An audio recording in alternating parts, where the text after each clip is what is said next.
Avec une seule phrase, il est maintenant possible de générer automatiquement une chanson avec le style musical, l'allure générale, les paroles et les instruments de notre propre choix, sans même être musicien. Comment est-ce possible? Bien sûr, c'est grâce à l'intelligence artificielle.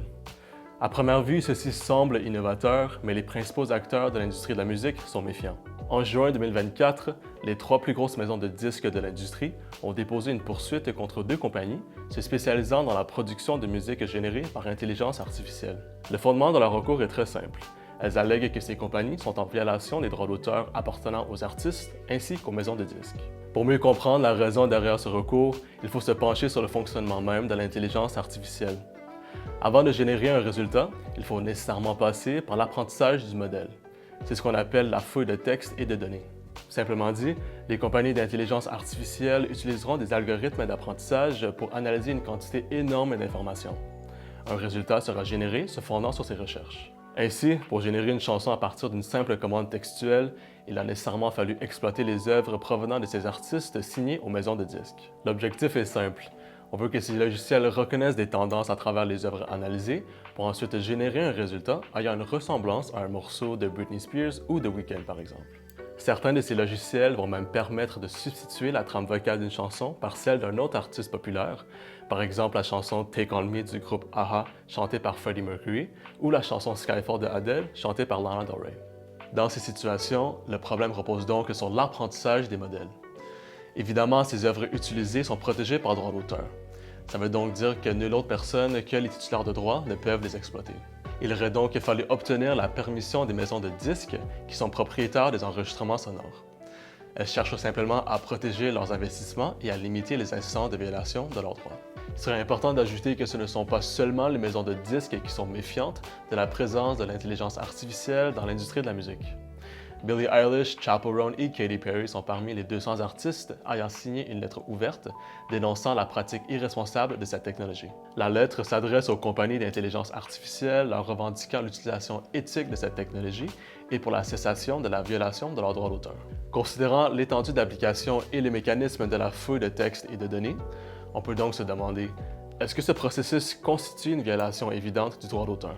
L'existence d'une exception de fouille de textes et données est dans l'actualité depuis que, dans l'Union européenne, ils ont introduit une exception de cette nature-là.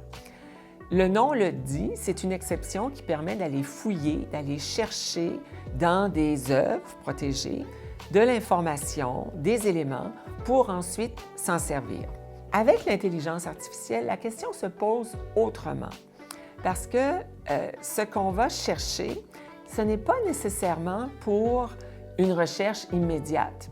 Il y a toutes sortes d'étapes dans la façon dont les ordinateurs, dont les systèmes d'intelligence artificielle fonctionnent et on veut entraîner la machine à reconnaître que, par exemple, un certain mot apparaît souvent avec un autre, dans tel contexte, des choses comme ça. Et l'ampleur que ça a pris avec l'intelligence artificielle, ce n'est plus du tout la même chose que ce qu'on avait à l'origine avec notre exception de fouille de textes et de données pour faciliter la recherche dans un domaine littéraire, comme ce que je disais, mais imaginez à des fins scientifiques ou quoi que ce soit. On relève donc des problèmes importants au niveau de l'éthique quant à l'apprentissage des modèles d'intelligence artificielle. Les problèmes soulevés dans la première partie de cette capsule réfèrent aux intrants, donc l'information utilisée par le logiciel pour générer un résultat. Mis à part les enjeux éthiques reliés aux intrants, il existe aussi beaucoup d'incertitudes et de questionnements concernant les résultats générés par les logiciels, soit les extrants. On peut alors se demander si c'est équitable qu'une œuvre générée partiellement ou en totalité par l'intelligence artificielle soit protégée par droit d'auteur. Tout le monde se demande quelle protection on peut ou on doit accorder à une création qui sort de l'utilisation d'une intelligence artificielle. Quand un auteur fait un dessin, une musique, un texte, on sait ça vient de lui et on est capable de retracer très bien qui est l'auteur de l'œuvre en question, de manière générale.